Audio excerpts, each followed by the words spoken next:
હે ને જગતની માલિપા જ્યારે બે ભેરું હોય ને એક માય ખામે ને બીજું માય ખામે ને તકડ એકબીજાની આંખોમાં જુએ અને ત્યાં વાતું નહીં પણ ખરેખર દિલ ખુલતા હોય અને યુટ્યુબમાં એને પોડકાસ્ટનું નામકરણ કરી અને પછી એને અપલોડ કરતા હોય એવી અહીંયા ચર્ચાઓ જામી છે. જયભાઈ થળેશ્વર આજે ખરેખર ઈશ્વરની સાક્ષીએ પાછા બીજા એક વ્યક્તિને લઈને બેઠા છે અને એને ત્યારે તમે સાંભળો ત્યારે એમાંથી તમને શીખવાનું મળે, ભણવાનું મળે, જાણવાનું મળે અને તમને કમેન્ટ કરવાનું મન થાય એવી આજની આ જોરદાર અમારી બેઠક છે. સાહેબ બોલો ભાઈ ભાઈ ભાઈ ભાઈ.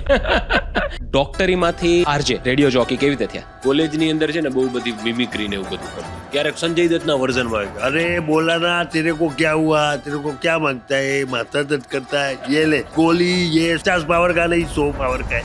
લવ ફોર ગુજરાત અને ગુજરાતી ભાષામાંથી ક્યારે બીજું કઈ વિચાર્યું છે કે નહીં કે બીજું કઈ ભાષામાં જવું છે? કારણ કે મને એવું લાગે તમે કરી શકો. ગુજરાતી ભાષા પ્રત્યે એટલો અદમ્ય પ્રેમ છે કે એની કોઈ સીમા નથી અને એને કારણે ગુજરાત ઉપર મેં લખેલું પણ એટલું કે સિંહની દહાડ, નાળિયેરીના ઝાડ, ગિરનાર પહાડ, સુરતનું જમણ, કચ્છનું રણ, પોરબંદરની ચોપાટી, દરિયાઈ સપાટી, બરોડામાં કમાટી, સીધી સૈયદની જાડી, રિવર ફ્રન્ટની પાડી, દુનિયામાં સૌથી ઊંચું સ્ટેચ્યુ અને સૌથી મોટું ક્રિકેટનું ગ્રાઉન્ડ, આખા વિશ્વમાં ગુજરાતી ગરબાનો સાઉન્ડ. એટલે કહીએ કે અમે મોજે દરિયા ગુજરાતી, ઉર્જાથી ભરપૂર અમે મોજે દરિયા ગુજરાતી. હા, જબરજસ્ત જબરજસ્ત.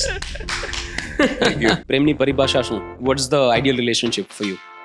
આઈડિયલ રિલેશનશિપ છે ને ખરેખર રિલેશનશિપમાં આવી ગયા પછીનું રિયલાઇઝેશન છે. અરે એકદમ અલગ જવાબ. રેડિયો તો છોડી દીધું, એન્ડ ગોલ શું છે? What is your future vision? એટલે આ સવાલનો મને પોતાને ઘણીવાર છે ને મને એમ થાય કે હું પોતાને આ સવાલ પૂછું. એક મારી ઓલવેઝ કમ્પ્લેન રહી છે કવિઓની, સ્ત્રીઓના વખાણમાં ઘણું બધું લખી દીધું, પુરુષોના વખાણ માટે કેમ કાંઈ નથી લખાણું? પુરુષો ઉપર હમણાં જ મેં એક લખી હતી પણ એ ગંભીર રચના હતી. હું જોઈ લઉં છું કે અડધી રાત્રે પણ જાગવા વાળો, હોસ્પિટલમાં જરૂર પડે તો રાત્રે ભાગવા વાળો, લગ્નનો પ્રસંગ એન્જોય કરવા માટે નહીં, બેનના પ્રસંગમાં થાંભલો બની અને છેલ્લે સુધી ઊભવા વાળો. એને કોઈ એવી વસ્તુ આપી નથી કે જેને માટે બેંકમાં લોકર આપવું પડે, પણ ભગવાને એને છાતીમાં એક સાહસ ભરી દીધું છે અને જેટલું પણ આપ્યું છે એમાં એ વ્યક્તિએ તો લડી લીધું છે અને એટલું જ કહે છે કે હું જોઈ લઉં. મિત્રો, સ્વાગત છે આજના સરસ મજાના એપિસોડમાં. આજે આપની સાથે બેઠા છે સારું સારું લખનારા, લોકોને હસાવનારા, ડોક્ટરમાંથી આરજે ને પછી ઘણું બધું કરનારા, કાઠિયાવાડનો ડંકો ગુજરાતમાં વગાડનારા, ક્રિકેટની કોમેન્ટરીથી મોજ મનાવનારા. એને આપણે સાંભળીએ તો નીકળે હાસ્યના ફુવારા. એવું કઈ ખાલી તમને આવડે એવું નથી, અમે લખીએ છીએ. આ તો અદ્ભુત વર્ણન કર્યું તમે. ટ્રાય કરી થોડી ઘણી, કેવું લાગ્યું? અરે સફળ થઈ ટ્રાય. સરસ સરસ. વેલકમ આકાશભાઈ, કેમ છો? એકદમ મજામાં. આમ તો આકાશભાઈની ઓળખાણ ન આપવી પડે. આરજે આકાશ, આકાશભાઈ ત્રિવેદી, બધા એમને ઓળખે છે. ગુજરાતનો કોઈ ખૂણો, મેં એક પોડકાસ્ટમાં સાંભળ્યું હતું, એમની ઓળખાણ આપી. ગુજરાતનો એવો કોઈ ખૂણો નહીં હોય જે એમને કોઈ નહીં ઓળખતું. એની વાત બહુ સાચી છે. ઓળખે છે અને લોકો પ્રેમ કરે છે. આજે ઘણી બધી વાતો એમની સાથે કરશું. ઘણી બધી વસ્તુ જે તમને લોકો નથી ખબર એવી વસ્તુ આપણે આરજે આકાશભાઈ ત્રિવેદી પાસેથી કઢાવવાની ટ્રાય કરશું. તમે તૈયાર છો ને? હું તૈયાર છું અને સાથે બીકમાં પણ છું. ના, બીક જેવું કાંઈ બીક મને લાગવી જોઈએ એકચ્યુઅલી. ઓકે, સો કેમ છો? All good? શું કે વરસાદ ચોમાસામાં ખરેખર અદ્ભુત રીતે આવતો હોય છે, કારણ કે હવે છે ને વરસાદનું માપ નથી રહ્યું. એટલે મને ઘણીવાર આ વરસાદ વિશે તો એવું કહેવાનું મન થાય કે થોડું થોડું પાણી ઉતરે રેઇનકોટની ચેનમાંથી, ભજીયા અને ચટણીના વિચાર આવે બ્રેઇનમાંથી, ડ્રેઇનમાંથી નથી ઉતરતું પાણી જ્યારે જ્યારે કાગળ નહીં કારની હોડી બને છે ત્યારે. કે આમ બધા હવામાનનું અનુમાન કરતા પણ વરસાદ એની જ રીતે વરસતા, છતાં એવા છે જેનું કામ કમાલનું હવામાન ખાલી માને આપણા અંબાલાલ. વાહ ભાઈ વાહ, ક્યાં વાત. એટલે આ મજા, આકાશભાઈ સાથે વાત કરવાની મજા જ આ છે કે મારે સવાલ પૂછવા જ ન પડે, મારે ખાલી કોઈ ટોપિક છેડી દેવાનો. શું કે વરસાદ એટલે આવું આવે છે. જો સુપર. એટલે વરસાદ ઉપર આમ કંઈક લખતા રહેતા હોય તો એમાં, કારણ કે શું છે કે વરસાદની ઠંડકની અંદર મોટે ભાગે ભૂખ વધુ લાગે, તો એમ એની જ. અને બધા લોકો બાઇક ઉપર જતા હોય તો ક્યાંકથી તો છે ને ભેજ ઉતરે જ છે, એ તો નક્કી છે. આપણે વરસાદની વાત કરી, 7 આઠ હમણાં જસ્ટ ગઈ છે, તો સાથે જુગારની પણ વાત કરીએ. શું આ વખતે જીત્યા, હાર્યા, રમ્યા, નથી રમ્યા, શું છે? એટલે આમ મને રમતા નથી આવડતું, પણ હું ઘણી વાર જે બોલતો હોઉં છું ને લોકોને એમ થાય કે આ નક્કી PhD હશે. કારણ કે મેં હમણાં કીધું હતું ને એમ કે આને તો એમ ઓલિમ્પિકની અંદર સ્થાન આપવું જોઈએ. શ્રાવણીઓ જુગાડ, કારણ કે તમે જો આને એમ કે એક મેળો છે એ બહાર ભરાય અને એક મેળો ઘરની અંદર ભરાય. બહારના મેળાની અંદર ઘોંઘાટ હોય અને આ ઘરનો મેળો હોય ને એમાં કોઈ કાંઈ બોલતું ન હોય, બધા મૂંગે મોઢે છે ને. અને એમાંય સુખ કે દુઃખ આવે ને તો હજી માણસના હાવભાવ ફરી જાય. પણ આ જુગારી હોય ને એ સ્થિત પ્રજ્ઞ હોય. તમે એના મોઢા ઉપરથી કહી ન શકો કે આની પાસે દૂડીન છકો છે કે 3 રાજા છે, એવા બધા. અને આપણે કેમ કે આશા અમર છે, પણ આ લોકોએ તો જીવી બતાવ્યું છે. કારણ કે ગમે એટલું હારે નહીં જીતશું કરીને Cover કરી દીધે લેશે. રાખે છે. Right. અને હાર્યો જુગારી બમણું રમે. આનાથી મોટું મોટિવેશન કેવું હોય કે હારો તો બમણી મહેનત કરો. એટલે આ બહુ અંડરડોગ સ્પોર્ટ છે. 100% ઓલિમ્પિકમાં સ્થાન આપી દો શ્રાવણીય જુગારી. ગજબન, જે હિસાબથી તમે વાત કરો જે ઊંડાણ છે ને એ હિસાબથી ખરેખર એવું લાગે કે આ અઠંગ જુગારી હશે. અરે ના પણ એવું છે નહીં. જોજો પાછા પોલીસ વાળા વળી બારીમાંથી ડોકા કાઢશે કે આ નક્કી રમતો હશે. આકાશભાઈ, આપણે થોડી જર્નીની વાત કરીએ, ત્યાર પછી ઘણા બધા અત્યારના પ્રશ્નો મારી પાસે છે, પણ જર્ની આપણે થોડી ઘણી કવર કરવી પડે. બરાબર છે. ડોક્ટરીમાંથી આરજે, રેડિયો જોકી કેવી રીતે થયા? એટલે ડોક્ટરી કરી કારણ કે પહેલેથી એક સબકોન્શિયસ માઇન્ડની અંદર હતું. ઘરેથી જ એવું હતું કે ડૉક્ટર બનશે, ભણવામાં સારો હતો. અને પછી હોમિયોપેથિક ડોક્ટરી કરી અને કોલેજની અંદર છે ને બહુ બધી મિમિક્રીને એવું બધું કરતો. એટલે એક સાહિત્ય પ્રત્યે એક ખેંચાણ હતું. અને પછી ક્લિનિકલ પ્રેક્ટિસ શરૂ કરી દીધી. રાજકોટની બાજુમાં એક ઇન્ડસ્ટ્રીયલ ઝોન છે ત્યાં.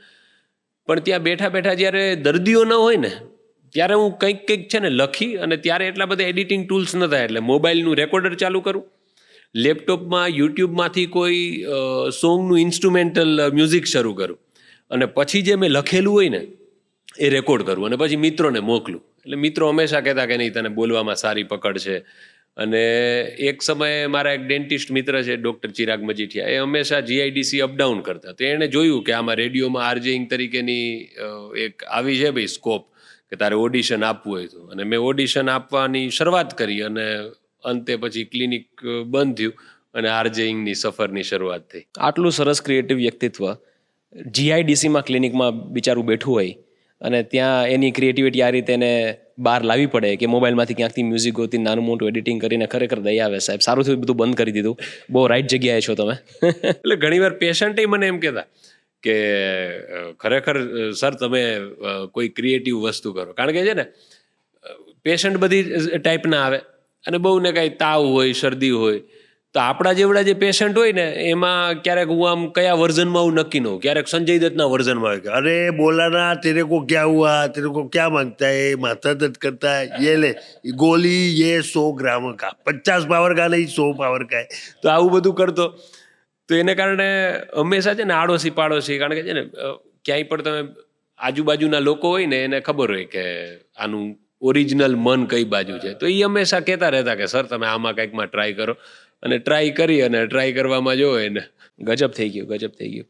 ને પેલા પેશન્ટની સામે તમે આવી મિમિક્રી કરો તો પેલાને ઘડી કેમ થાય કે યાર આ મારો ઈલાજ તો કરશે ને ભાઈ. અરે ખરેખર એવું થતું. ઘણી વાર એવું થાય. એટલે શું છે કે પહેલેથી આપણે ઉછાંછડા સ્વભાવનો હતો હું.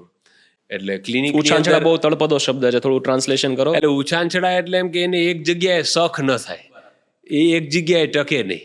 એટલે જરાક કાંઈક હોય તો આમ જરાક ઊભો થાય, આંટા મારે, કોક ગોતે કે જેની યારે વાતો થાય, આવું બધું તોફાન કરવાના મોકા શોધનાર વ્યક્તિ એટલે ઉછાંછડો. તો મસ્ત મજાની વ્યાખ્યા આપી. તો એને કારણે શું છે કે કોઈ પેશન્ટને પાઇન્ટ ચડતો હોય અને એના ભેગે રિલેટિવ હોય ને, તો પછી હું એને કહું કે જરાક હું બાજુમાં છું, ગાંઠિયા ખાઈને આવું, તમે ત્યાં સુધી જરાક જો કાંઈ પેશન્ટ કોઈ આવે ને તો એને બેસાડજો કે સર હમણાં 5 મિનિટમાં આવે, એવી જવાબદારી આપીને જાતો. એટલે લોકોને એમ થતું કે આ ડોક્ટરી કરતા કોઈ આવા ફિલ્ડમાં જાય તો સારું. સાહિત્ય પ્રત્યેનું જે ખેંચાણ હતું કેવી રીતે? પહેલેથી સાહિત્યમાં રસ હતો, કારણ કે ઘરમાં તો બધું એજ્યુકેટેડ વાતાવરણ, તમારા પપ્પા પણ ડૉક્ટર છે, તો કેવી રીતે સાહિત્ય પ્રત્યેનું ખેંચાણ કેવી રીતે થયું? સાહિત્ય પ્રત્યેના ખેંચાણમાં મને એવું લાગે છે કે પહેલાં તો આમ જે બુક કોઈ સજેસ્ટ કરે એ વાંચતા હોય, જેમ કે પાઉલો કોએલોની આલ્કેમિસ્ટ ને એવી બધી બુક્સ વાંચી, રોબિન શર્માની અમુક બુક્સ હતી.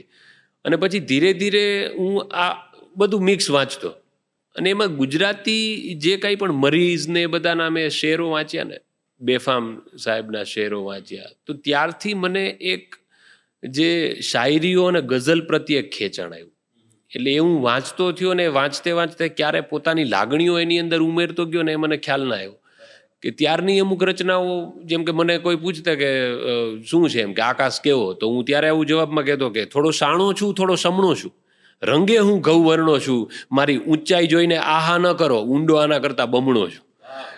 કારણ કે રિયલ લાઈફમાં કોઈ જોવે ને ત્યારે એને ખ્યાલ આવે મારી હાઈટ 6'2", 6'3" આસપાસ છે, એટલે ત્યારે આવું બધું લખવાનું ને સાહિત્યનો પ્રેમ છે એ થોડોક જાગતો. ભાઈ આકાશભાઈ સાથે વાત કરવાની એક મજા છે. તમે એની સાથે વાત કરો એટલે કંઈક અનએક્સપેક્ટેડ આવે. ફોર એક્ઝામ્પલ આપણે ગઈકાલે વાત થઈ, બધું કેમ છો, તો કે એ મજામાં, વરસાદ ઝરમર ચાલુ છે. એટલે આવું એક્સપેક્ટ ન કરે કોઈ કે આ રીતે બસ જો થોડો પડે છે, હમણાં બંધ થઈ ગયો, આ ટાઈપનો આન્સર આપણે એક્સપેક્ટ કરીએ. ક્યારેક તો હું ગોતતો હોય કે આવું વરસાદની વાત થાય તો મેં શું શાયરીઓ અમુક એવી પીરસેલી હોય કે બહાર વરસાદ થોડો તેજ હોય, કારની વિન્ડો ખુલ્લી સેજ હોય, એની ઉપર ભેજ હોય ને અંદર આપણે બેજ હોય. ગજબ એટલે આપણે બે નહીં પણ નહીં, આપણે બે હોય તો આપણે સાહિત્યની વાતો કરશું. સાચી વાત.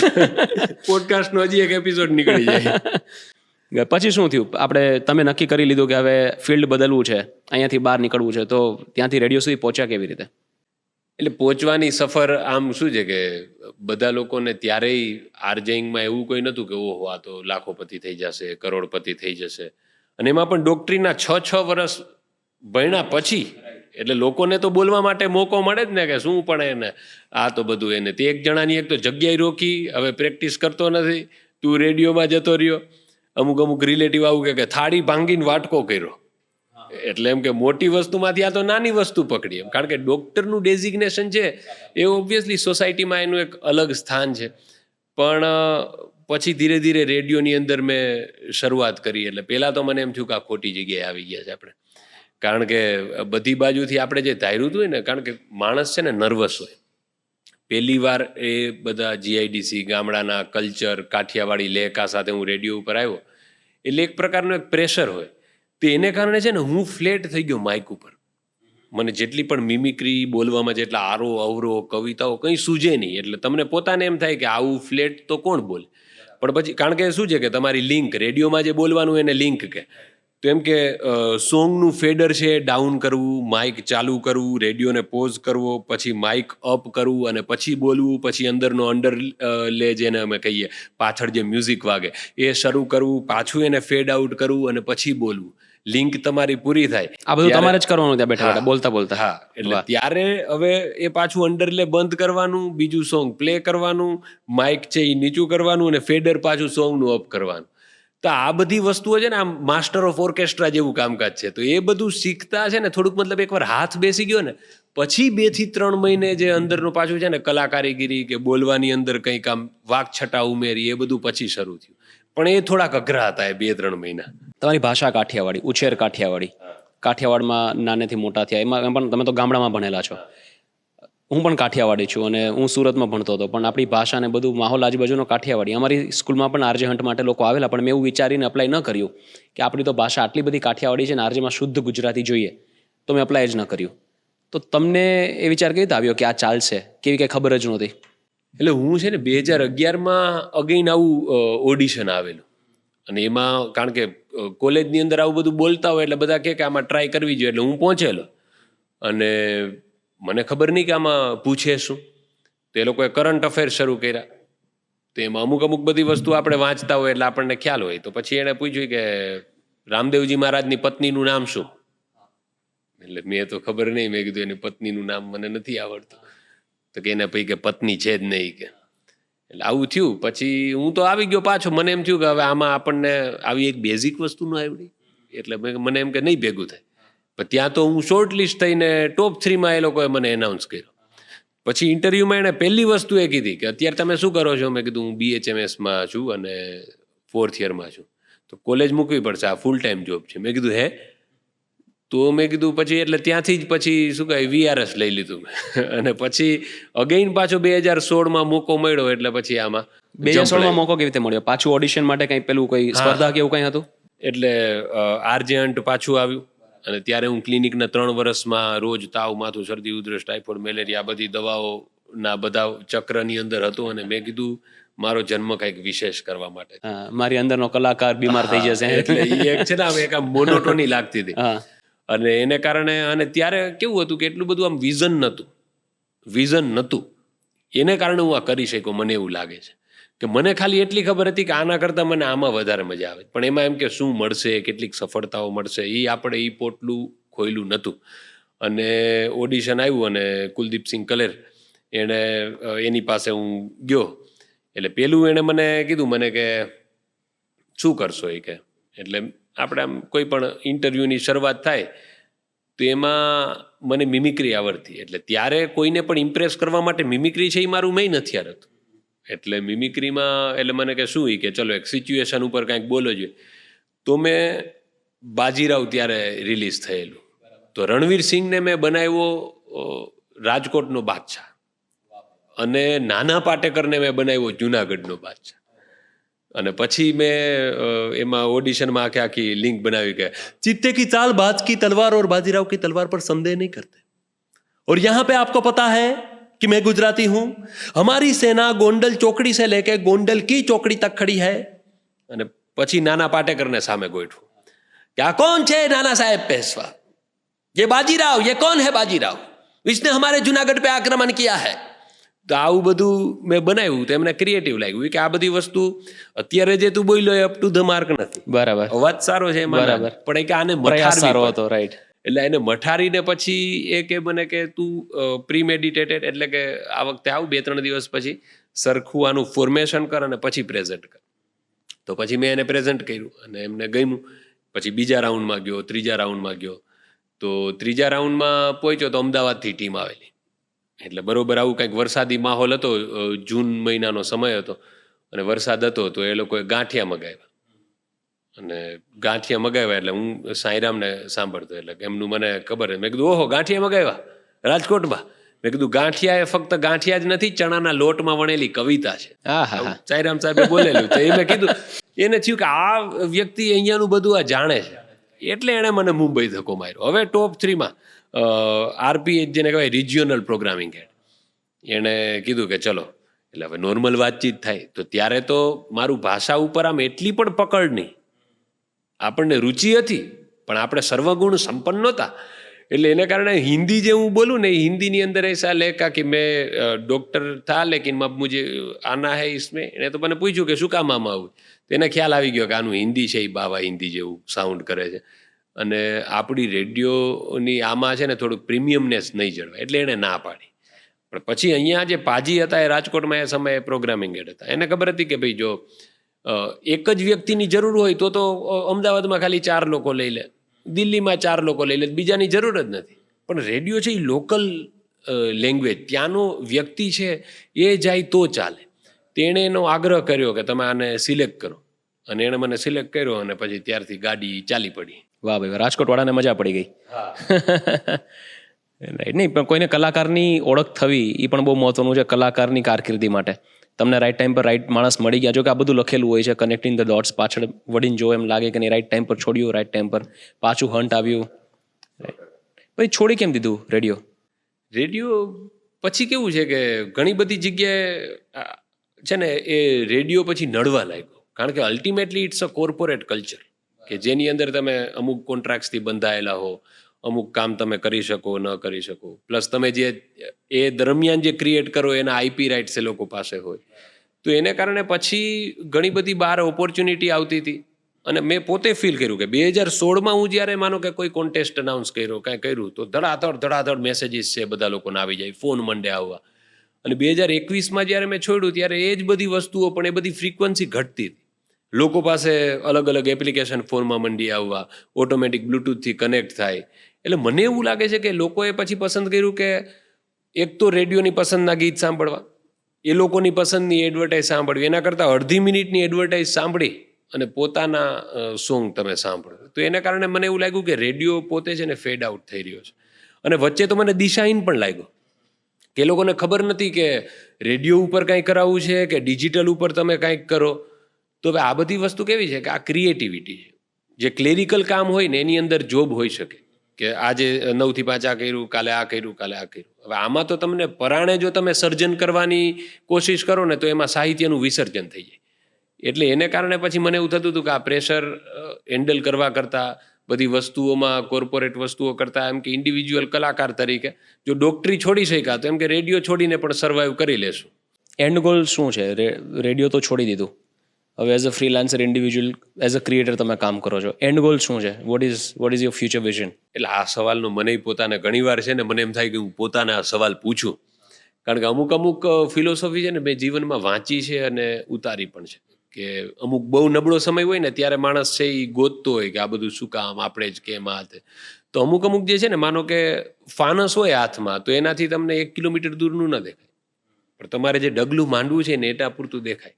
એટલે એના કારણે હું આ જર્નીમાંથી જ્યારે નીકળો ને તો એવું નથી કે આવું કંઈક કરવું છે. બસ અત્યારે જે મસ્તીમાં જે થઈ રહ્યું છે, બધી વસ્તુઓની ઓપોર્ચ્યુનિટી ડગલે પગલે મળે, લઈ રહ્યા છે ને કરી રહ્યો છે. Go with the flow. પણ એમાં સામે એ વસ્તુ છે કે જેમ સ્ટેજ અને માઇક એ એક એવી વસ્તુ છે કે એની અરાઉન્ડ જ બધું ઘૂમશે. જેમ કે એક્ટિંગમાં ઘણા બધા ચાન્સ મળ્યા, થિયેટર કર્યા, વીરાંજલી મલ્ટીમીડિયા શોમાં ભગતસિંહનું પાત્ર કર્યું, એટલે બહુ બધી સારી વસ્તુઓ કરવા મળી, ક્રિકેટ કોમેન્ટ્રી કરવા મળી. પણ અલ્ટિમેટલી જ્યાં માઇક અને લાઈવ બોલવાની જે ઘટના છે ને, એમાં મારું પોતાનું લખેલું કોમિક હોય, સાહિત્ય હોય, એ પ્રેઝન્ટ કરવાનો આનંદ એક તરફ. રાઈટ ને પણ રાઈટ ટાઈમ પર છોડી દેવું એમાં પણ ગટ્સ જોઈએ. મતલબ બધા પાસે એ તાકાત નથી હોતી કે કોઈ બિલ્ડ કરેલું કરિયર છોડી દેવું. પહેલાં ડૉક્ટરી છોડી દીધી, પછી રેડિયો છોડી દીધો વિધાઉટ વિઝન કે શું થશે. અને એક તમારી વાત તમે જે એવરી ટાઈમ કરો છો કે હું ખુશ રહેવા માટે કામ કરું છું, એ ફિલોસોફી બહુ જબરજસ્ત છે. એટલે સૌથી અઘરું જે છે, કારણ કે એટલી બધી વસ્તુઓ આપણા ઘણીવાર છે ને, આપણને જોજો તમને એવું લાગે, પણ કેટલા બધા પ્રોબ્લેમ છે ને માનવ સર્જિત છે. બધા જ, ઓલમોસ્ટ બધા. એટલે એમ કે કદાચ કોઈ રોગ થઈ ગયો, ક્યાંય એક્સિડન્ટ થયું, ક્યાંય, બાકી મોટે ભાગે એમ કે આપણે કોઈ સાથે બોલાચાલી કરી લીધી, આપણને કોઈનું ખોટું લાગી ગયું. તો પેલા ફિલોસોફર્સ કહે ને કે તમે ગુસ્સો કરવો એ ખરેખર બીજાની ભૂલનું વિષ પોતે પીધા બરાબર છે. એટલે એને કારણે હું પહેલેથી છે ને એકદમ આમ કે કોઈ માથાકૂટમાં પડવું નહીં, શાંતિમય જીવન, એનું વધારે આગ્રહી. કારણ કે જે પ્રફુલ્લિત મન હોય ને એની અંદર જ આવા વિચાર ખુલે. બાકી આપણે લોજિકલ થતા જઈએ. જેમ ટેન્શન વધારે હોય ને તો એમાં પછી કોઈ આમ જોરદાર પંચ ન નીકળે. એ તો આમ મિત્રો ભેગા વાતો કરતા હોય એમાંથી જ આમ ખુરાફાતી વિચારો નીકળે. એટલે બહુ લોજિકલ વાતો ન કરવી. એટલે લોજિકલ વાતો કરવી જ જોઈએ, લોજિકલ વાતો, પણ આ તો ટેન્શન વાળી છે ને, લોજિકલ વાતો અલગ હોય. અમે લોકો ઘણીવાર આ ક્યારેક ઇન્ટેલેક્ચ્યુઅલ લોકો 4-5 બેઠા હોય અને કોઈ વાત ચાલુ કરે તો એકદમ ડીપ સુધી પહોંચી જાય, પછી વાતાવરણ બોરિંગ થતું જાય, પછી હું એમાંથી કહું કે can we please talk something in logical. હવે આપણે થોડું કંઈક નોનસેન્સ વાત કરી છે કે થોડું વાતાવરણ હળવું થાય. એટલે બહુ માઇન્ડ રિફ્રેશ કરવા માટે સ્પેશિયલી ફોર ક્રિએટિવ પર્સન બહુ જરૂરી છે. એટલે જોકની ડેફિનેશન જ આપી છે ને કે કોઈ પણ એમ કે જોક કરે તો જોક એટલે શું, કે સૌથી પહેલી વાર તમે ઇલોજિકલ આર્ગ્યુમેન્ટ સાંભળો ને એ જોક છે. કે એની અંદરથી કંઈ પન નીકળતું હોય, અથવા એમ કે એવું કંઈક એવું લાવ્યા કે તમે એમ કે આ જયભાઈ થડેશ્વર શેમાં આવે, તો પોસાય તો રિક્ષામાં આવે, બાકી હાલી નહીં આવે. તો આ પહેલી વાર એમ કે આવો કોઈ વસ્તુ સાંભળવી તો એ ફની છે. પછી તમે બીજી વાર સાંભળો તો તમે ઇલોજિક વપરાઈ ગયો, હવે તમારે કંઈક નવું લાવવું પડે. એટલે એવા ઇલોજિકલ યેટ રિલેવન્ટ, એને માટે છે ને કંઈક આવું લાવવું પડે. આકાશ, તમારું હાસ્ય બહુ જ અડોરેબલ છે. મતલબ એકદમ ક્યુટ, ગમે એવું હાસ્ય કે હું જોઈને ઇમિડિયેટલી મારા ઘરમાં લગભગ બધાને બતાવી શકું. હરેક ઉંમરની વ્યક્તિનું તમારું હાસ્ય બતાવી શકું, બધાને એટલી જ મજા આવે. તો આ ક્લીન કોમેડી, હળવું હાસ્ય, આ પહેલેથી ચોઈસ રહી છે કે આજ અંદરથી પહેલેથી આજ આવતું રહ્યું છે? ચોઈસ છે કે બાય ડિઝાઇન છે, કેવી રીતે છે? ના, આ છે ને મારું પોતાનું અંદરનું જ વ્યક્તિત્વ છે. એટલે મોટે ભાગે મારી અંદરથી વસ્તુ એવી જ નીકળે કે જે છે ને, મને એમ થાય કે કોઈ પણ હિરોઇઝમમાં હું માનો કે કદાચ કોઈ વિડીયો બનાવતા હોય તો એવું ન નીકળે કે જે બોલવામાં અને એમાં બહુ અતિ સારું હોય પણ લોકો એને કારણે ગેરમાર્ગે દોરે. અમુક હોય ને કે અરે આપણું જ કામ આપણાથી જ થાય, તો એમ કે આવા ડાયલોગ વાળી વસ્તુઓ ન બનાવવી. એવી વસ્તુ બનાવી કે જેનાથી માણસને કદાચ ક્યારેક બોરિંગ લાગે પણ એ વિચાર તો કરે.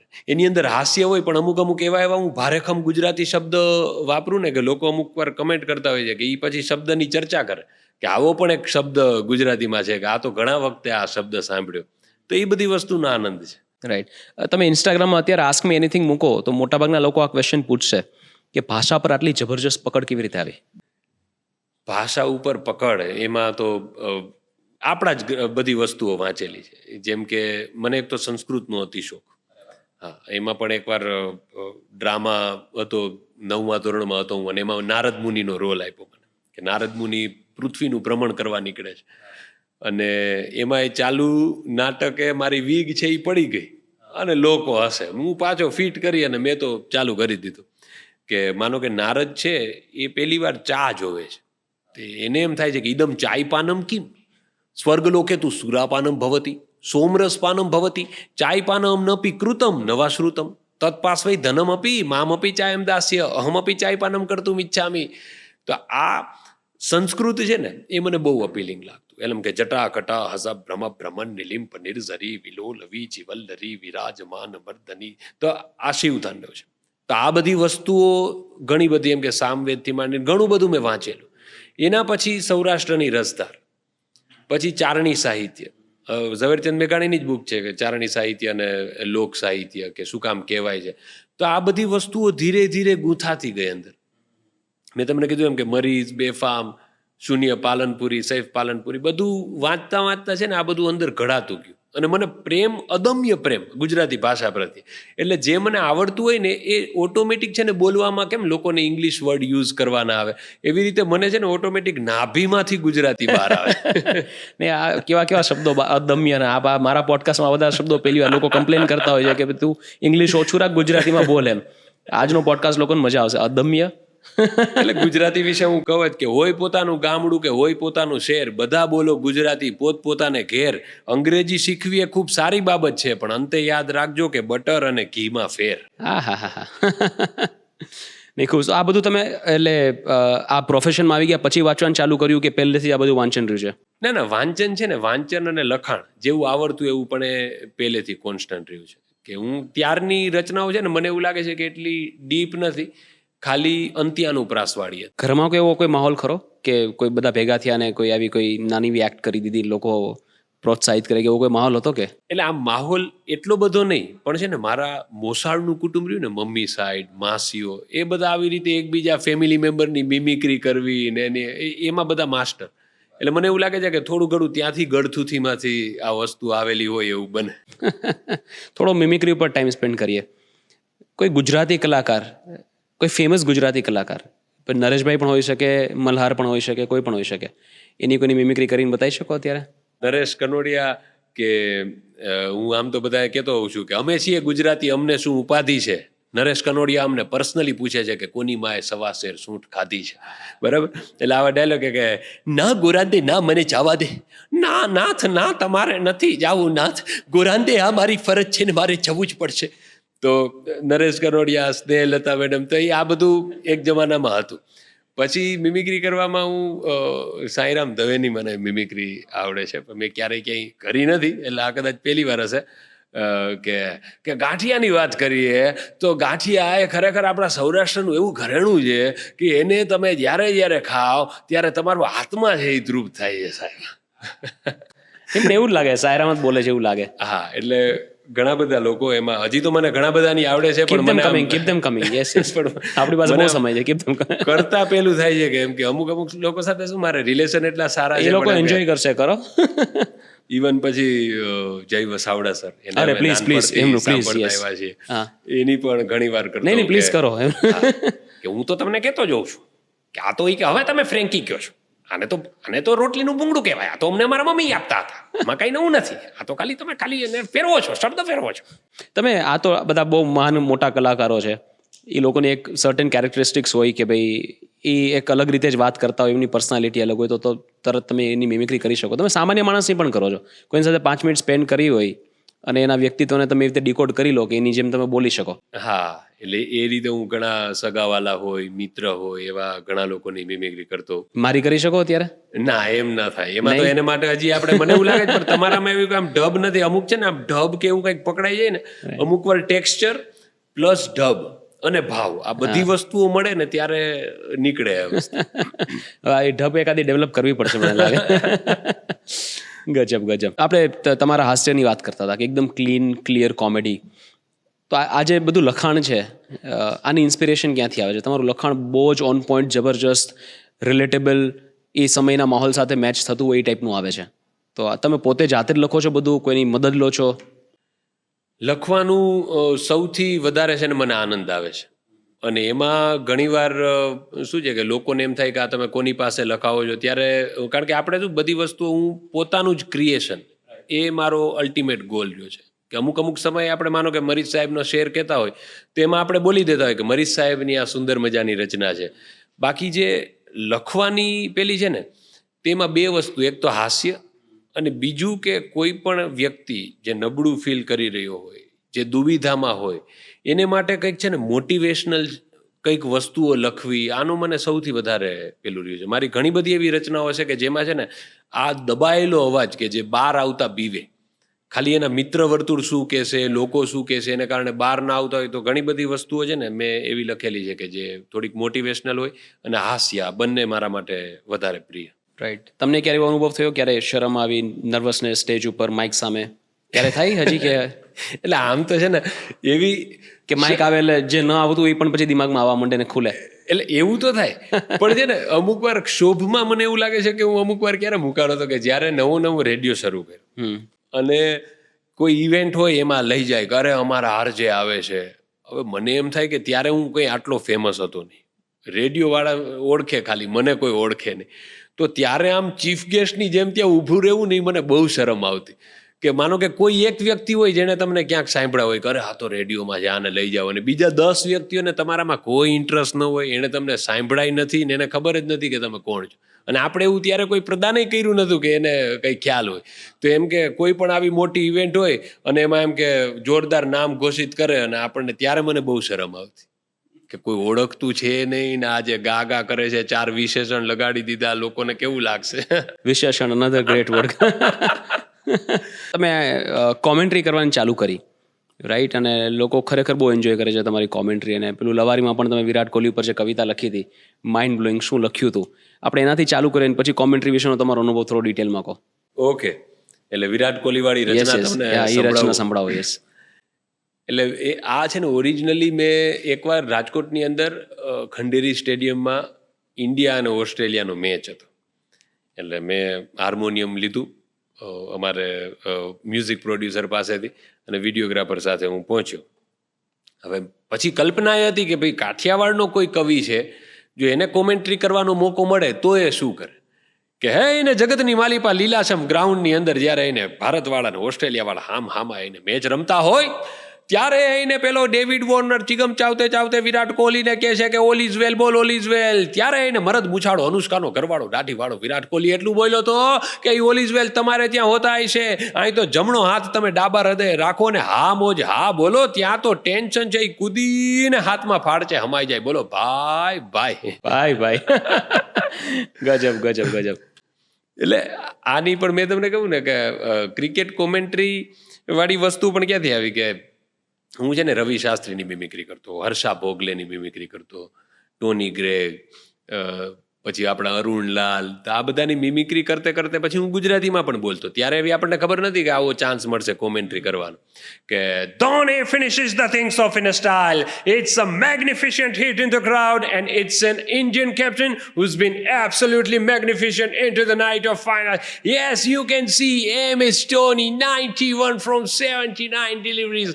Yes, welcome back to Chinnaswamy Stadium in Bengaluru and it's India versus Australia. તો આવી બધી વસ્તુઓ છે ને હું માહોલ જમાવતો.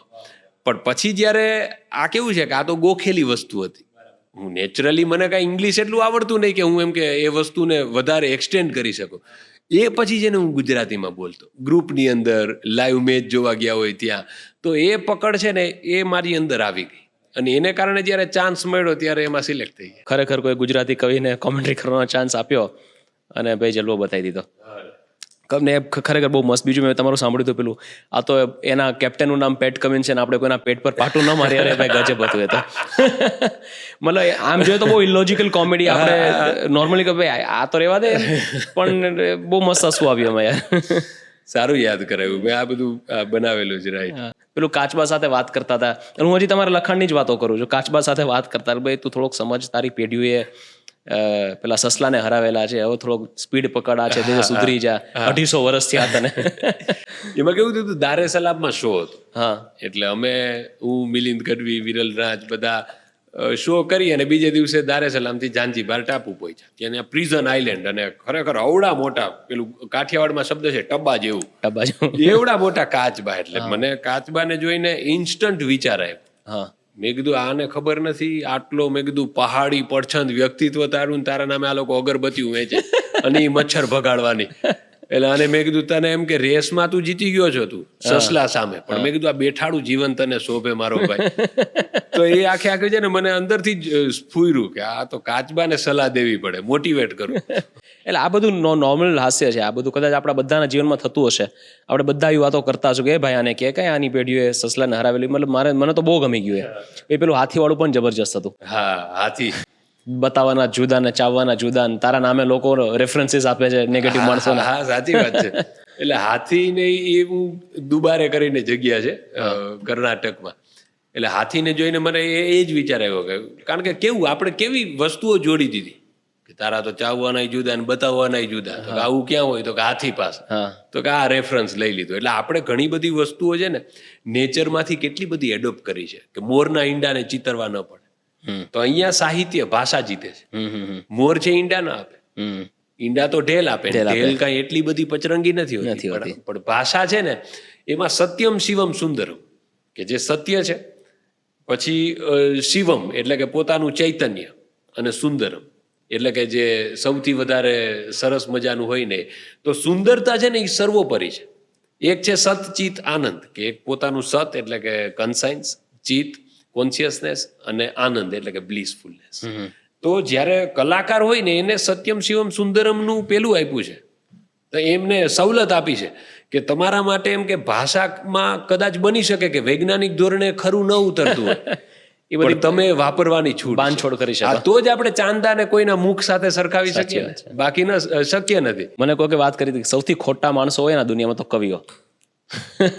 કવિઓ ખરેખર કવિઓ છે ને, હું ઘણી વાર છે ને મને એવો વિચાર આવે કે કવિઓ છે ને એ માનો કે કોઈ રેફરન્સ લઈ અને સોંગ સરસ મજાનું લખે, પણ આ જે બોલિવૂડના લિરિક્સ છે ને કોઈને મહાન સાબિત કરવા માટે તમે બીજાને ક્યારેક નબળો બતાવવો પડે. બરાબર. હવે કોઈ વિચાર્યું નહીં હોય પણ માં છે એ તો મહાન છે, અને એના માટે માનો કે સોંગ લખે, જબ ભી કભી પાપા મુझे જોર જોર સે ઝૂલા ઝૂલાતે હે માં, મેરી નજર ઢૂંઢે તુજે કે તું આકે થામેગી માં. બાકી આ જડબુદ્ધિ જડબુદ્ધિ નહીં સમજે, આ મંડો છે ધબેડવા. એટલે આમાં ફાધરની લીટી ટૂંકી કરી છે. બરાબર. પણ શું છે કે સાહિત્ય છે પણ એટલીસ્ટ એમ કે જેને માટે ગવાય છે એના તો ગુણગાન ગવાય છે. બાકી તો આનો અર્થ એ જ થાય કે બાપા છે એ સમજવાના છે નહીં, આને હિંચકે ચડાવ્યો છે, હું હાંફું છું પણ આ મંડા છે ધબેડવા, આને કોક સમજાવો, તો એ માં સમજાવી શકે. રાઈટ. આ નાના પરથી પેલી વાત યાદ આવે છે, હું ઘણી વાર લોકોને કીધું પેલું આફરીન સોંગ છે એમનું, રાત આપણે કોક સ્ટુડિયોમાં રાહત ફતેહ ખાન સાહેબનું આપણે આફરીન સોંગ સાંભળીએ. ચહેરા એસા, મતલબ એવી વાતો કરે છે કે જેસે મહેકતી હુઈ ચાંદની. હવે ચાંદની ક્યાંથી મહેકે, ત્યાંથી અહીંયા સુધી સુગંધ પણ ના આવી શકે, પણ એને છૂટ છે, એ બોલી શકે. જાવેદ સાહેબે લખી દીધું તો લખી દીધું, એ લોકોને છૂટ છે. એટલે ઘણીવાર ઉપમા આપવી ને કોઈ પણ વસ્તુની, તો એ ઉપમા આપવી ખરેખર કળા છે. પણ આ એ જે જોવું ને ઓબ્ઝર્વેશન, હાથીને જોઈને બીજા કોઈને આવો વિચાર ન આવે જે તમને આવ્યો કે તારા બતાવવાના જુદા અને ચાવવાના જુદા લોકો તારા રેફરન્સીસ આપે છે. એ તો એક કલાકાર જ કરી શકે. અરે ખૂબ ખૂબ આભાર. પણ આ ઉપમા ઉપરથી મને એવું લાગે કે છે ને સાહિત્ય હંમેશા છે ને સાહિત્યનો શણગાર જ ઉપમા અલંકાર રહ્યો છે. કે તમે કે એક લડકી કો દેખા તો કેસા લગા, કે જૈસે, અને પછી લિસ્ટ એને ચાલુ કરી દીધું કે ઉગતા હુઆ ફલાણા ને આમ ને તેમ ને. આને કારણે અમુક તો ઓવર કોન્ફિડન્સમાં આવી જાય, જેમ થાય કે માપે રાખો થોડુંક. એક મારી ઓલવેઝ કમ્પ્લેન રહી છે કવિઓની કે સ્ત્રીઓના વખાણમાં ઘણું બધું લખી દીધું. મતલબ સૌથી સહેલો સબ્જેક્ટ કવિઓ માટે કોઈ લખવું તો એ સ્ત્રીઓના વખાણ. પુરુષોના વખાણ માટે કેમ કાંઈ નથી લખાણું આવું? કારણ કે પુરુષો હોય જ ઉછાંછડા, આપણે જેમ અગાઉ વાત થઈ હતી ને, એના વિશે શું લખવું? કારણ કે ખરેખર છે ને એને સૌથી પહેલા જીવનમાં એમ જ હોય છે કે કોણ પહેલા, તો કે ભાઈબંધ પહેલા, અને પછી એ કે પ્રેમ તો એ કે પછી આવે. પણ પછી ધીરે ધીરે એને સમજાય કે ભાઈ આ પુરુષો વિશે લખે કોણ, તો સ્ત્રીઓ લખી શકે. પણ સ્ત્રીઓએ બ્રેકઅપ થયા પછી નથી એ લોકોએ દારૂ પીધો, નથી એ લોકોના મતલબ આમ એકદમ ચકડાચૂર થઈ ગયા, પણ પુરુષ છે ને એને હાથમાં બોટલ પકડી. બરાબર. એને કારણે એની ઉપર સાહિત્ય લખી શકાય કે ઓહો શું મહાન વ્યક્તિઓ. પણ એને કારણે પુરુષોની તમે એ વાત સાચી કીધી કે એટલું બધું પુરુષોના વખાણો બહુ ઓછું લખાય છે. તો હવે એકાદી રચના કરી નાખો તમે. પુરુષો ઉપર હમણાં જ મેં એક લખી હતી, પણ એ ગંભીર રચના હતી કે હું જોઈ લઉં છું કે અડધી રાત્રે પણ જાગવા વાળોએ, હોસ્પિટલમાં જરૂર પડે તો રાત્રે ભાગવા વાળોએ, લગ્નનો પ્રસંગ એન્જોય કરવા માટે નહીં, બેનના પ્રસંગમાં થાંભલો બની અને છેલ્લે સુધી ઊભવા વાળોએ. કારણ કે પુરુષ એને એ શું કહે છે, એને ઘરના લોકોને ખબર નથી કે આની પરિસ્થિતિ શું છે, પણ એ તો એટલું જ કહી દે છે કે જે હોય હું જોઈ લઉં છું. પોતાની બાઇક લેવાની ઈચ્છાને એ મારી નાખે છે, બીજી જવાબદારીઓનો ભાર એ ઉપાડી નાખે છે. એને કોઈ એવી વસ્તુ આપી નથી કે જેને માટે બેંકમાં લોકર આપવું પડે, પણ ભગવાને એને છાતીમાં એક સાહસ ભરી દીધું છે અને જેટલું પણ આપ્યું છે એમાં એ વ્યક્તિએ તો લડી લીધું છે અને એટલું જ કહે છે કે હું જોઈ લઉં છું. વાહ ભાઈ વાહ, વાહ ભાઈ વાહ. નહીં, ખરેખર બહુ સરસ મજાની રચના છે. અને બીજી એક વસ્તુ એ છે કે પુરુષો માટે જે કાંઈ બને એટલું બધું ગંભીર હોય છે ને, વાત જવા દો, કે એમના જાણે કેમ એક જ ઇમોશન હોય કે મારે આખા પરિવારનું ધ્યાન રાખવાનું છે. એ મતલબ એમની સુંદરતા, એમનો દેખાવ, લગભગ પુરુષાર્થ વિશે વાત થતી હોય છે. પણ હું તો ઈચ્છું છું રચના બનાવો પુરુષો માટે, બહુ જરૂર છે લોકોને મોટિવેશનની. પુરુષો માટે એ જ કહું, પુરુષો માટે કોઈ લખવાની વસ્તુ ચાલુ કરે તો કે ઢીંકા ચીકા આવું જ બધું વસ્તુઓ નીકળે છે.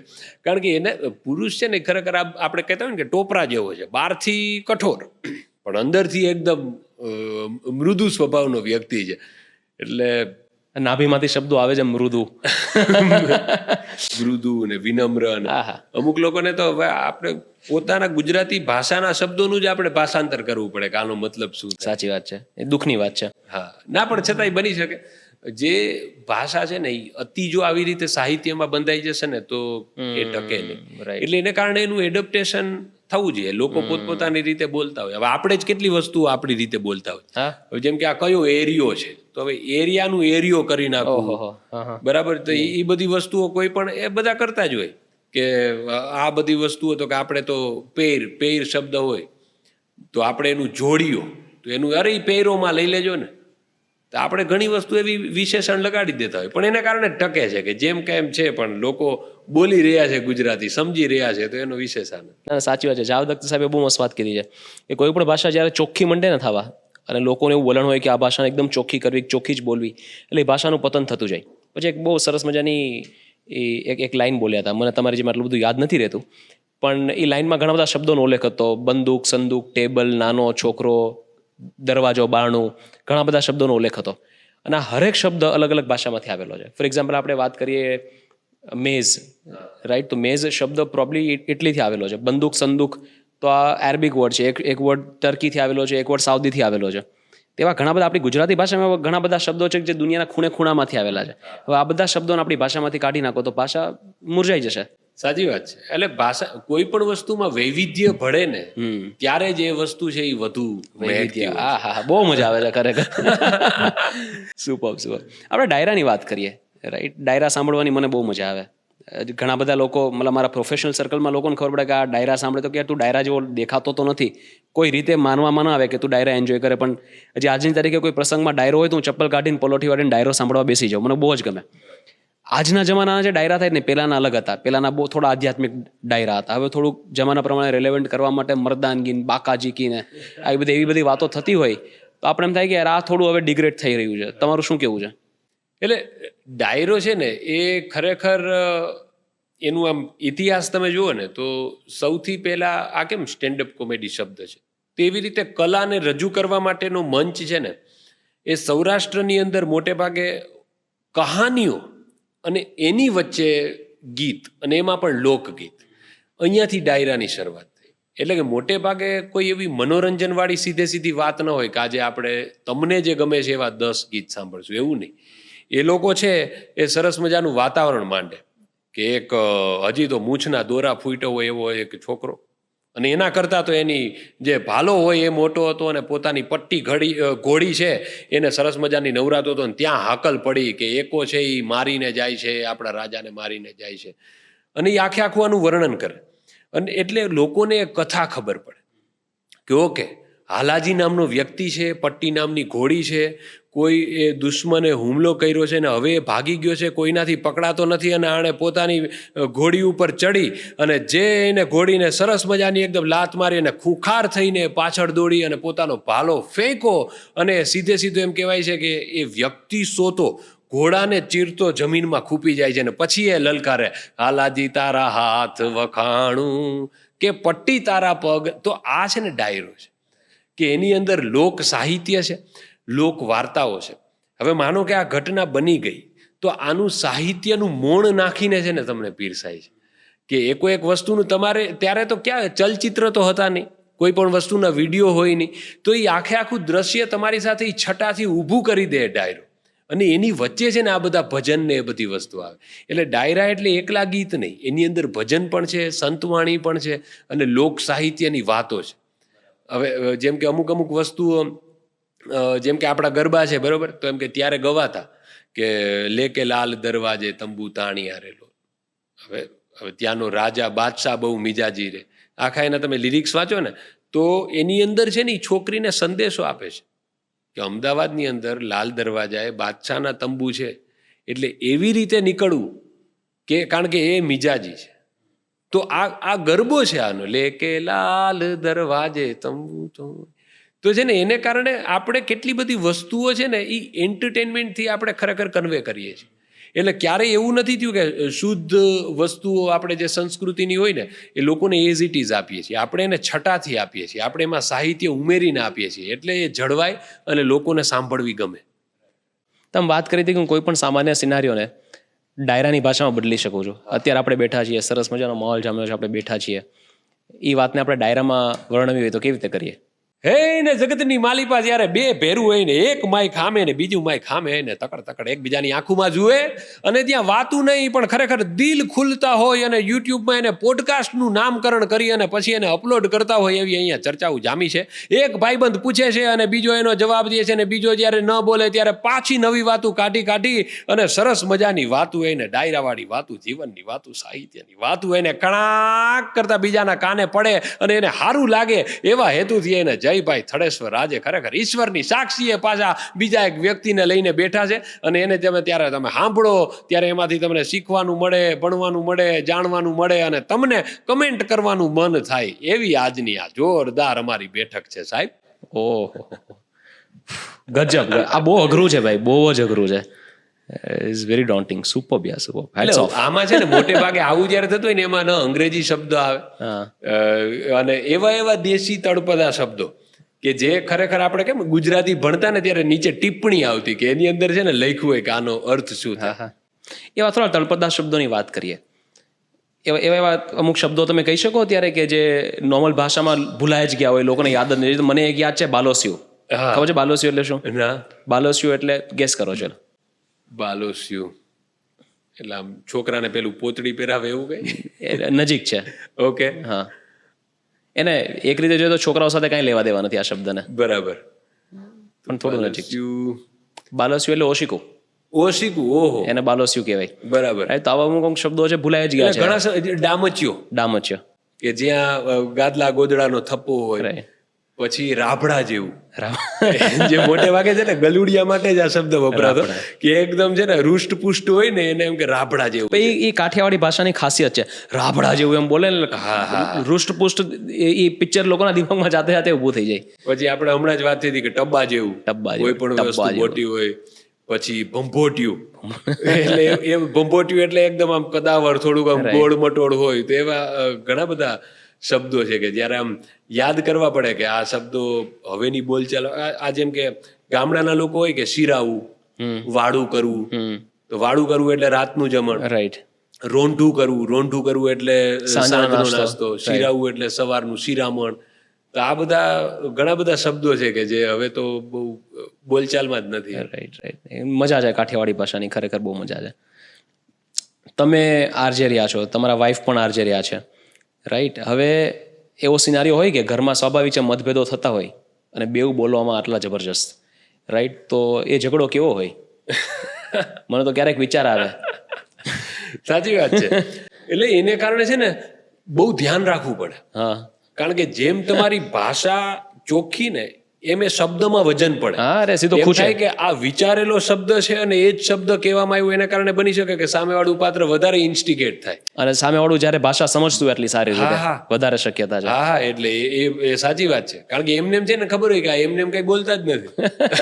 આ બોલે છે એ ગોઠવીને વિચારેલું બોલે. તો એમ કે આ એવું ન કહી શકાય કે એ તો ભૂલમાં કહેવાય ગયું તું, ગુસ્સામાં. ના, આ શબ્દનું તમે ચયન કરીને તમે લાવ્યા છો એટલે તમે આ મને કીધું જ છે.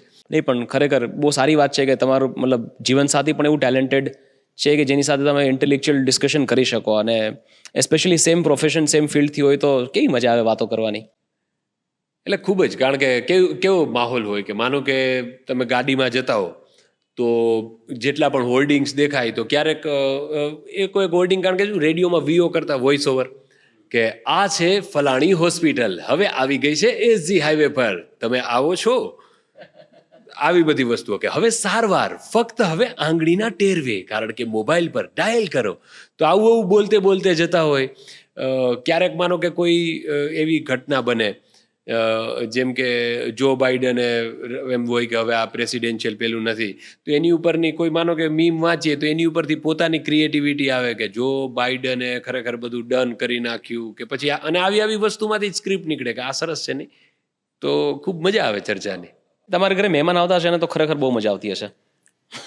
ઘણી વાર એવું થાય કે ઉઠે નહીં, કારણ કે શું છે કે વાતોમાં પછી છે ને જેમ જેમ આપણે છે ને પછી વાતો ઘટાડવી પડે, કારણ કે એ લોકોને એમ હોય કે આને આપણે સાંભળીએ કે આવ્યા છીએ તો તમારો લાભ લઈએ ને.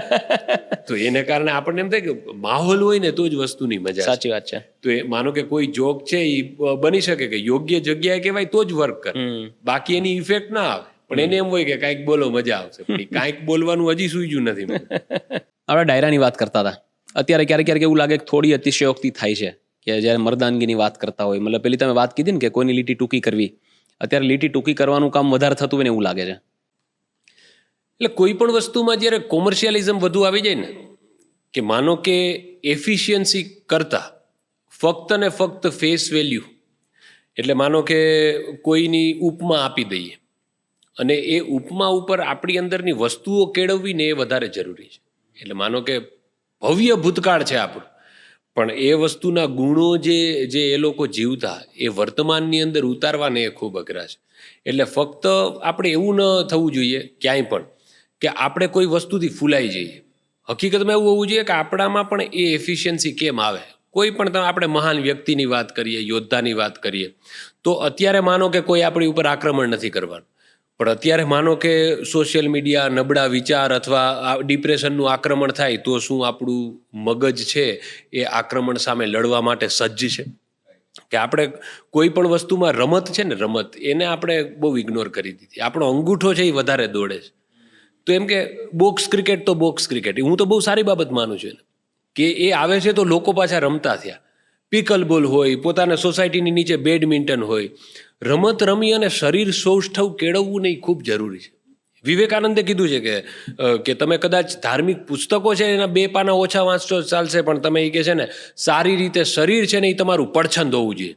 તબલા કે એવું નહીં, ડ્રમ જેવો પડછંદ છે ને અવાજ હોવો જોઈએ. તો છે ને એક મનુષ્યની અંદર છે ને આમ લડવાની વૃત્તિ આવે કે હું કાંઈ પણ કરી શકું છું એવો વિશ્વાસ આવે. તો એ વિશ્વાસ છે ને એ કેળવાય, એ આત્મવિશ્વાસ વધે ને એવી વાતો થવી જોઈએ.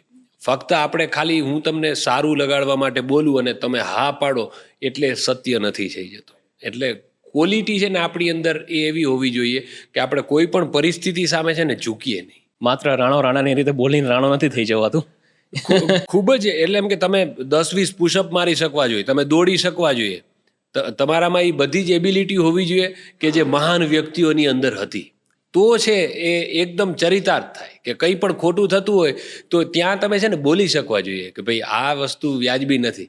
તો એ છે ને એ શક્તિ સાચા કામે લાગી. એ લોકોની શક્તિ કોના માટે લાગી હતી કે એ લોકો કયા કયા આક્રમણો સામે લડ્યા, સંસ્કૃતિ માટે લડ્યા, પોતાના વ્યક્તિઓ માટે લડ્યા.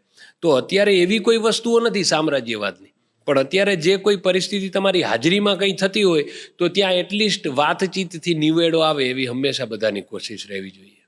રાઈટ. ને ખરેખર બહુ સાચી વાત છે.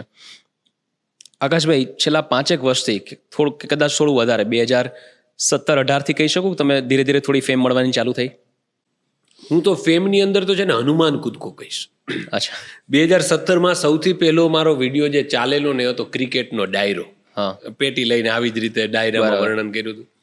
પછી બીજો એક વિડીયો બાહુબલીનો મેં બનાવેલો કે જેમાં પેલો પ્રભાસ પેલામાં શિવલિંગ ઉપાડે છે, હું એમ પાણીનો કેરબો લઈને ચડું છું. પછી ગુજરાત ડે આવ્યો, તો એ ગુજરાત ડે વાળો વિડીયો છે ને એ ત્યારે ચાલ્યો. બરાબર. અને ગુજરાતી લોકો વિશેની વાત હતી. બહુ મસ્ત વાત હતી આપણી વાત.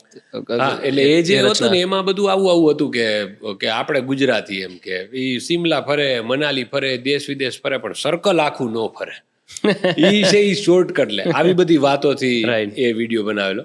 અને પછી મેં મારું પહેલું રેપ સોંગ ગરમી ઉપરનું હતું, એ મેં 2016 કદાચ મે મહિનાની આસપાસ આવ્યું. તો એનાથી છે ને થોડીક ફેમ મળી મને કે 7 વાગ્યામાં બારે જાવું નહીં, મને ખાવું ભાવે, નાવું નહીં, સોરી એ પાછું વિન્ટર સોંગ ચાલુ થઈ ગયું મારાથી કે ગરમીમાં રહેવાતું નથી, એસી હવે પોસાતું નથી, કુલર બહુ સારું છે પણ હવે હાલતું નથી બહારની આ ગરમીમાં, આઉટસાઇડ જર્નીમાં તડકો કાળઝાળ લાગે, પવન નહીં વરાળ લાગે, તરબૂચ ચક્કા થોડા સાથે થોડી લીંબુ સોડા, જ્યુસ વધુ, બરફ ઓછો, રસવાળા કાઢે ડોળા, આવું કરીને એક ગરમી સોંગ હતું.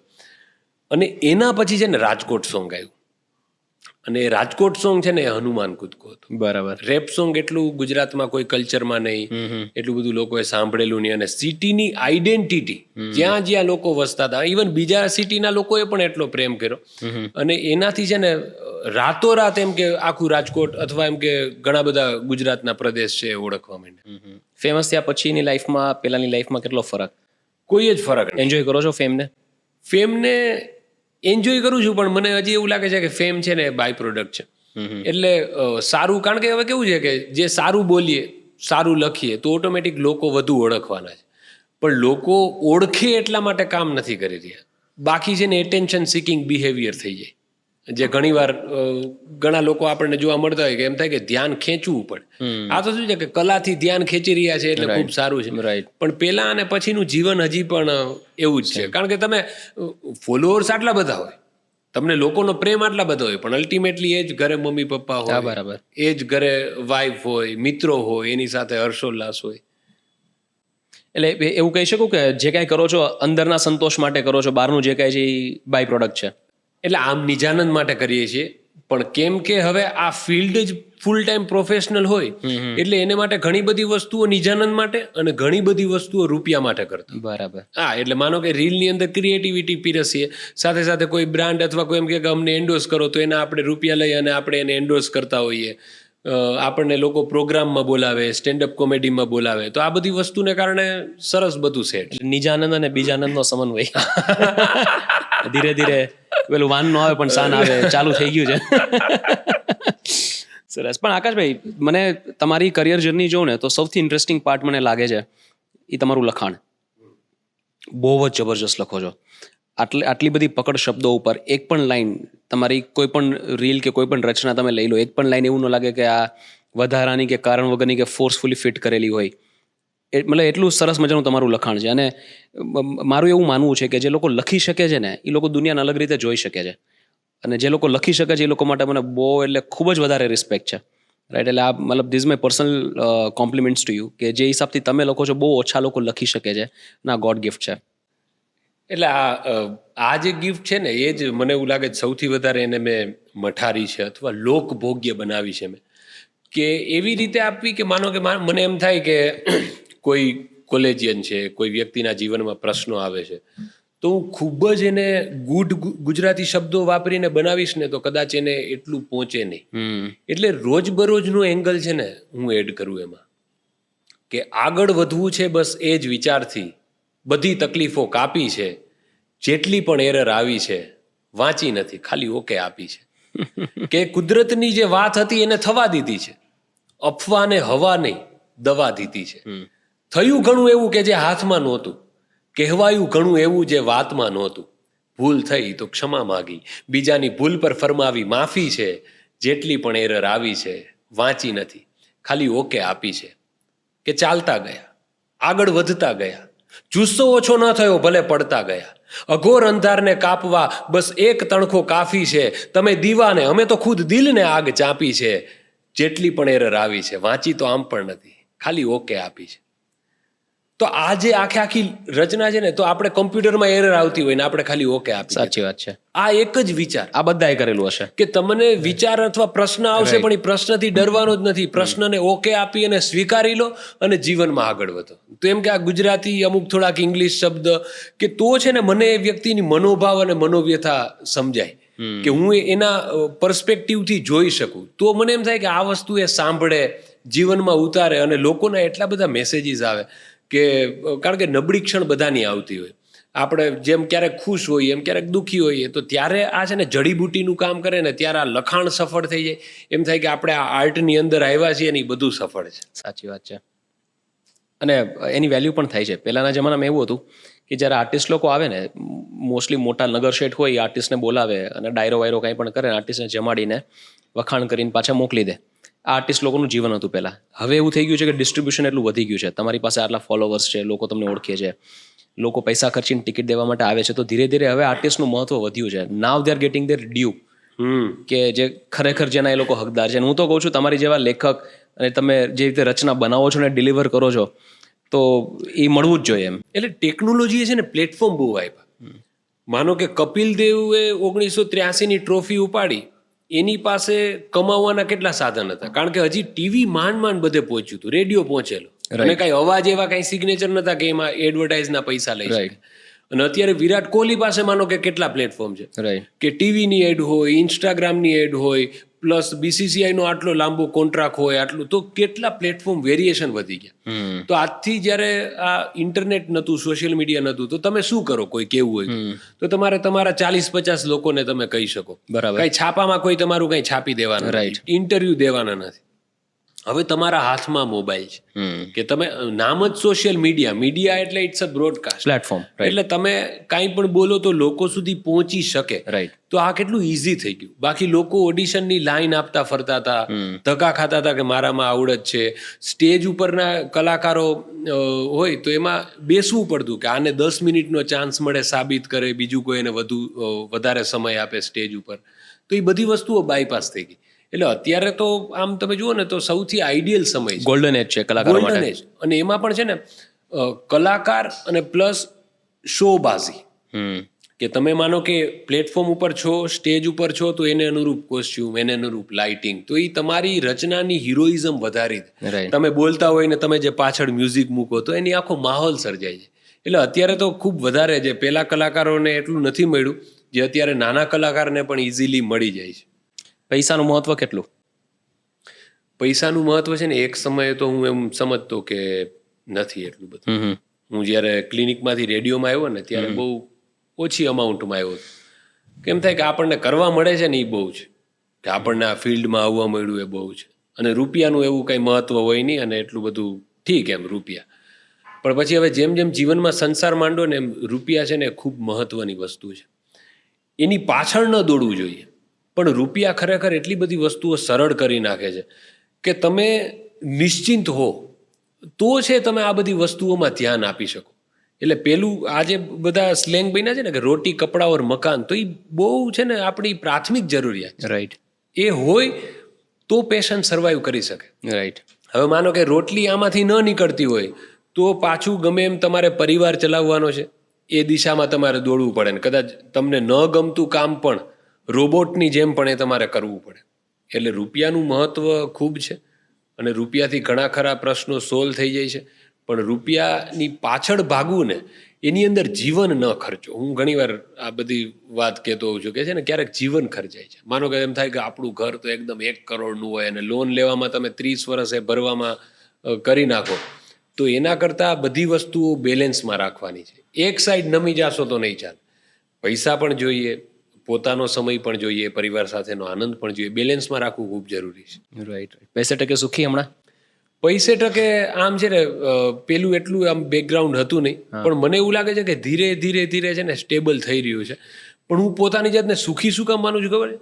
કારણ કે જે સમય અને જ્યાંથી હું આવું છું ને એ પ્રમાણે તો આ 100 ગણું છે. રાઈટ. એટલે મેં ક્યારે એવું વિચાર્યું જ નહોતું કે હું એકદમ આવી નિશ્ચિંતતા સાથેની ઊંઘ લઈ શકું. એટલે એ રીતે એમ કે કદાચ હવે તમે એવું વિચારી લો કે આપણી પાસે તો BMW જોઈ તો હું ટેન્શનમાં આવી, પણ અત્યારે જે છે એકદમ એમાં આનંદ છે. રાઈટ. રાઈટ. પણ મારું એવું માનવું છે કે કલાકારોને જે પ્રશંસા મળે છે, જે તમને તમારું ફેન ફોલોઈંગ છે, કે લોકો તમને સાંભળવા માટે બેસે છે, કદાચ ટિકિટ ખર્ચી કરીને પણ આવશે, રાઈટ, એ જે આનંદ અને એ જે સંતોષ છે ને, એ કદાચ એ 100 કરોડ રૂપિયામાં પણ નહીં હોય. રાઈટ. એટલે રૂપિયાનું મને એવું લાગે છે કે જો એટલું પ્રાધાન્ય રહ્યું હોત ને તો હું ડોક્ટરી છોડી જ ન શકું. રાઈટ. કારણ કે 2 થી 3 વર્ષ થયા હતા ને હવે જ્યારે ક્લિનિક તમારું સેટ થાય છે, OPD સેટ થાય છે, ત્યારે તમારે બીજા જ ફિલ્ડમાં એકથી શરૂઆત કરવામાં ન થાય. કારણ કે અમુક તમે આ 2 ડગલા પાછળ લઈ રહ્યા છો. આ તો તમે આગળ વધ્યા એટલા માટે આ તરાપ છે. રાઈટ. બાકી એ 2 ડગલા પાછળ છે. Right right. પેલું મેસ્લોઝ હાયરાર્કી કરીને અમને MBA માં ભણવામાં આવતું હા કે માણસની જરૂરિયાતો છે ને એ એક પિરામિડમાં 3 સ્ટેજીસ હોય. હા સૌથી બેઝિક સ્ટેજ હોય રોટી કપડા મકાન, બેઝિક સર્વાઈવલ નીડ્સ. પછી આવે ઐશ્વર્ય કે થોડી લક્ઝરી. ત્યાર પછી આવે સેલ્ફ એકચ્યુલાઇઝેશન ને ત્યાર પછી આવે વેલિડેશન કે લોકો તમને વેલિડેશન આપે, અને પછી આવે સેલ્ફ એકચ્યુલાઇઝેશન કે મારી ફિલ્ડમાં હું નંબર 1, મારાથી વધારે કોઈને ને લોકો મને એવી રીતે અકનોલેજ કરે. હા. આઈ થિંક કલાકારોના જીવનમાં છે ને રોટી કપડા મકાન પછી સીધું ટોપ વાળું સ્ટેજ આવી જાય છે, સેલ્ફ એકચ્યુલાઇઝેશન વાળું. અને સ્પેશિયલી કલાકારો જો તમારી જેવા ટેલેન્ટેડ હોય તો સીધા ત્યાં હનુમાન કૂદકો જે તમે કીધો એ તમે સીધો મારીને ત્યાં ટોપ પર પહોંચી જાઓ. કે મતલબ now you are at a stage કે કદાચ પૈસાથી એટલો બધો ફરક નહીં પડે જે હિસાબથી લોકોનો તમને પ્રેમ મળે છે. એટલે આમાં છે ને એક પેલું ઓશો છે એ મુલ્લા નસરુદ્દીનનું એક એક્ઝામ્પલ આપે છે કે મુલ્લા નસરુદ્દીન છે ને પોતાના શૂ સાઇઝ જે હોય ને એના કરતાં એક સાઇઝ ઓછી વાળા શૂઝ પહેરીને આખો દિવસ ફરે છે અને આખા લાલ ચોળ થઈ ગયેલા હોય છે. એટલે પૂછે છે કે તમે કેમ આટલા આવી રીતે પરેશાન છો? તો કે મેં જે શૂઝ પહેર્યા છે ને મારા નંબર કે 8 છે ને મેં કે 7 નંબરના શૂઝ પહેર્યા. પણ કે આવું ખબર છે તોય કાઢી નાખો. તો કે હું રાત્રે કાઢીશ. તો કે રાત્રે કાઢશો એનું કાંઈ મતલબ પ્રયોજન? તો કે જ્યારે હું રાત્રે આ કાઢીશ ને ત્યારે એટલી મજા આવશે કે એની કોઈ વાત નથી. તો હવે આને તમે સીધું જોડો કે તમને માનો કે આજ તમે ડિસાઈડ કરી લીધું કે જોરદાર એક ગાડી લેવી છે, પણ એ ગાડી લેવા માટે તમે જે આ 12 કલાક અથવા જે 3 થી 4 વર્ષ એ જે તમે આપો છો અને પછી એ જે આનંદ છે, પણ હવે જેમ કે તમારો મોબાઈલ છે તો એ 1.5 વર્ષ પહેલા જે તમને મજા આવતી કે આ આપણે નવો લીધો છે એ અત્યારે ના આવતી હોય. જે વસ્તુ આપણને મળી જાય છે એ વ્યર્થ થઈ જાય છે એવું ઓશો કહે છે. ઓશો કહે છે. તો એને કારણે આ બધી વસ્તુ છે ને જેમ વહેલી સમજાઈ જાય ને કે એવી જ વસ્તુઓની પાછળ એ ગતિએ ભાગવું કે જેને કારણે અત્યારની મોમેન્ટ છે ને એ જાય નહીં. તમને ઝડપથી પહોંચવાનું કહેશો ને તો તમે પહોંચી જશો, અને આરામથી પહોંચશો તો તમને થશે કે ઓહો આ સરસ કંઈક એડવર્ટાઇઝ આવી લાગે છે, ચાલો ચા પી લઈએ. સફર ખૂબસૂરત હૈ મંજિલ સે ભી. ઇરશાદ કામિલનું એ વાક્ય મને એટલું ગમે છે. એટલે નાની નાની વસ્તુઓની મજા લેવી ને એ જ વ્યક્તિ વધુ ખુશ રહી શકે. કારણ કે આ બધી મોટી સફળતાઓ વર્લ્ડ કપ 4 વર્ષે એકવાર આવે. રાઈટ. એટલે આપણે આ ટ્રાય સિરીઝ જે નાનકડી જીતીએ ને એની ટ્રોફી ઉપાડવાની એની મજા કરી લેવી સમયે સમયે. ઇરશાદ કામિલ હું પણ બહુ મોટો ફેન છું. જબ સે ગાંવ સે મેં શહેર હુઆ ઇતના કડવા હો ગયા કે ઝહેર હુઆ. આહા. મેં આની ઉપર એક લખેલું છે કે શહેરની સરખામણીએ ગામડું બહેતર નીકળે, હું એક બિલ્ડિંગ ચેકું અને નીચે ખેતર નીકળે. કારણ કે જે ખેતરો છે એની ઉપર અત્યારે બિલ્ડિંગ બન્યા છે. ત્યારે તમે આમ દૂરથી જોવો ને તો તમને છે ને ચબૂતરા જેવું જ લાગે. મતલબ બિલ્ડિંગના જે નાની નાની જે બાલ્કનીઝ જે દેખાતી હોય ને એટલે આપણે કેમ પંખીનો માળો એમ થાય કે આપણું આ ઘોંસલું છે એની અંદર આપણે સચવાઈ જવાનું. ઘણી વાર વિચાર આવે. મેં તમને કીધું ને કે જે લોકો લખે છે એ લોકો દુનિયાને અલગ રીતે જોઈ શકે છે. પહેલા હું પણ લખતો, હમણાં જ્યારથી બિઝનેસ સ્ટાર્ટ કર્યો ત્યારથી બહુ ઓછું કરી દીધું છે. પણ ઘણી વાર આપણે જોતા હોય ને, અમે લોકો જતા હતા, હું ને મારા દાદા સાથે હતા, મેં ચબૂતરો જોયો. ચબૂતરામાં નાના નાના દરવાજાઓ બનાવેલા હોય નીચેથી ઉપર સુધી, અને એની અંદર કબૂતરો આવજા આવજા આવજા આવજા કરતા હોય. એટલે મને એવો વિચાર આવે કે આમાં કેમ નક્કી કરતા છે કે આ ખાનું મારું ને આ ખાનું બીજાનું, અને મારા ખાનામાં બીજા કોઈ નહીં આવવાનું, ને એમાં રહેતા કેવી રીતે હશે? તેના કોઈ દસ્તાવેજ થતા હશે? મેં દાદાને પૂછ્યું, તો આ કેવી રીતે હોય? મને ક્યારે તું આવા અઘરા અઘરા સવાલો લઈને આવે, મારી પાસે જવાબ નથી આના. એટલે એ જ પૃથ્વી ઉપર એમ કે આપણું કોઈ જમીનનો ટુકડો હોય, એમ કે આટલા યુનિવર્સ આટલું મોટું, એની અંદર એમ કે આપણે કોઈ વસ્તુના માલિક છીએ, તો એ ખરેખર બહુ મોટી ઘટના છે. કારણ કે કુદરતની સંપત્તિ ઉપર માણસનો હક. એટલે રિલેશનશિપ ઉપર વાત કરશું. What's the ideal relationship for you? Ideal relationship છે ને એ ખરેખર રિલેશનશિપમાં આવી ગયા પછીનું રિયલાઇઝેશન છે. અરે વાહ, જબરદસ્ત, એકદમ અલગ જવાબ. કારણ કે માનો કે કોઈ વ્યક્તિને એમ કે માનો કે 2 કલાક મળવું અને એ પછી ઘરમાં આટા મારતું હોય, રોજે રોજ આટા મારતું હોય, બધી વસ્તુઓમાં સાથે હોય, અને બધા લોકો પોતપોતાની દુનિયા લઈને આવે છે. તો એ પોતપોતાની દુનિયા લઈને આવે છે ને તો એમાં બધા વિચારો આપણી સાથે સહમત થાય જરાય જરૂરી નથી. વિચારવાનો અંદાજ અલગ હોય, બધી વસ્તુઓ અલગ હોય, પણ છતાં અનુકૂલન સાધી શકે ને તો જીવન ટકી શકે. કારણ કે બાકી જો તમે એડજસ્ટ કરો, થોડાક એડજસ્ટ થાય, ને એડજસ્ટ થવા કરતાં હું શબ્દ વાપરીશ કે થોડાક ઢળે. કારણ કે તમે રીતભાત જ અલગ હોય. રાઈટ. બધા ઘરનું એક ડોમેસ્ટિક કલ્ચર અલગ હોય. Right, very well said. તો એમાં છે ને એકબીજાના વિચારોને ન્યાય આપવો, એને સ્વતંત્રતા આપવી, ન સમજે તો ધીરજ રાખવી, એ ખૂબ જરૂરી છે. માનો કે આપણી વસ્તુને કોઈ ડિસઅગ્રી કરે અથવા આપણી વસ્તુને કોઈ અગ્રી કરે તો એનાથી સત્ય અસત્યનો છે ને ફરક ન પડવો જોઈએ. એમ થાય હશે એવી રીતે વિચારતા હશે, અને ઝઘડા સમયે કોઈ પણ વ્યક્તિને છે ને બોલવામાં ખૂબ જ ધ્યાન રાખવું જોઈએ, એ જ સંબંધ ટકી શકે. પછી ઝઘડો સાઈડમાં રહી જાય અને જે આ કડવું ઝેર જેવું જે બોલ્યા હોય ને એની ઉપર સાથે રહી પછી જાય. ચર્ચા ચાલે કે તમે તો આવું બોલ્યા. અને ખરેખર બહુ સાચી વાત છે કે એકચ્યુઅલી રિલેશનશિપમાં આવ્યા પછી જ રિયલ ટેસ્ટ ચાલુ થાય છે, રિયલ વ્યાખ્યા ચાલુ થાય છે. એટલે મને મારા સસરાએ એક સમયે કીધેલું કે ધારેલા પ્રશ્નો છે ને એ અત્યાર સુધી છે આ જે તમે વિચાર્યા હશે. અણધારેલા પ્રશ્નો જ્યારે આવે ત્યારે સાથે રહી શકો ને તો મેરેજ કરજો. મારી ટીમની બહુ ઈચ્છા છે કે આપણે એક રેપિડ ફાયર રાઉન્ડ કરીએ. રેપિડ ફાયરને ગુજરાતીમાં શું કહેવાય? રેપિડ એટલે કે ત્વરિત, ત્વરિત. અને ફાયર એટલે કે અગ્નિ. આમ પણ આમ તો ભડકો કરતા ભડાકો કહીએ, કારણ કે ફાયર ધાડ એટલે. ચલો તો કરીએ, આપણે ત્વરિત ભડાકો કરીએ છીએ હા. આકાશભાઈ સાથે. આમ તો બહુ સિમ્પલ સવાલો છે. ચા કે કોફી? ચા. હવે અઘરો સવાલ છે. અમદાવાદ કે રાજકોટ? રાજકોટ. સૌથી વધારે ગમતું સોંગ કયું? ઓ આ તો યાર તમે દરિયામાંથી ડોલ ભરવા સમાન પ્રશ્ન પૂછ્યો છે. સૌથી વધારે ઓહો, એટલે આમ તમને કહું ને રિસેન્ટલી જે સાંભળતો આવ્યો, કારણ કે છે ને આ એટલો ડાયવર્સ ક્વેશ્ચન છે ને કે આનો એક જવાબ ના ટાઈમે હોય ટાઈમે શકે. બદલતું રહે. પણ અત્યારે જે હું સાંભળતો અહીંયા આવ્યો એનું નામ લઈશ કે ખજૂરીને હકેવો માધવને ગમે એવો આયર દેય મેવો યાને હજોયા જેવો. હાલવા દો. એમાં મને એક છે ને સૌથી વધારે લાઈન જે ગમે છે ને કે કઢી યાની કેવી મીઠી બટકે ચડે એવી ભોજન બધાય મેલી લેરથી કઢીને લેવી. વાહ ભાઈ વાહ, વાહ ભાઈ વાહ. સૌથી ગમતો ગુજરાતી શબ્દ, દિલથી નજીક હોય એવો શબ્દ? મોજે દરિયા. One thing that you love about Bing Gujarati. Gujarati હોવાનો એક વસ્તુ જે તમને ખૂબ જ ગમે છે? દિલથી જીવવા વાળા. નિખાલસ. નિખાલસ. સૌથી ગમતું વેકેશન ડેસ્ટિનેશન, એવી કઈ જગ્યા છે જે બહુ ગમે છે, વારંવાર જવાનું મન થાય? એને માટે તો એટલી બધી જગ્યાએ ગયા હોવા જોઈએ ને પછી એમ થાય કે બીજી વાર જાય. હજી તો પહેલી વારનું લિસ્ટ જ પૂરું નથી થયું. બરાબર, વેલિડ છે, વેલિડ છે. અગર તમારી લાઈફમાં બેકગ્રાઉન્ડમાં ભૂતકાળમાં જઈને કંઈ ચેન્જ કરી શકાય તો શું ચેન્જ કરશો? અઘરો પ્રશ્ન કર્યો તમે કે ભૂતકાળમાં જઈને કંઈ બદલવું હોય તો શું બદલી શકો. આપણે ત્વરિત ભડાકો કરવાનો છે. પણ છતાંય એટલે આવું, કારણ કે મને આવું આ પ્રશ્ન માટે હું તૈયાર જ નથી, એટલે કે શું કર્યું હોત મેં. ડોક્ટરીમાં કદાચ ગયા જ ન હોત. આમાં છે ને સ્લમડોગ મિલિયનર જેવું છે. એ બધી વસ્તુનો કાંઈક ફાળો છે, એટલે અહીંયા જો એક ઈંટે લઈ લેશું ને તો દિવાલ ઇમારત પડી પડી જશે. જશે. હું એક આઈડિયા આપું. ઇન્સ્ટાગ્રામમાં આરજે આગળ કદાચ ના નાખત.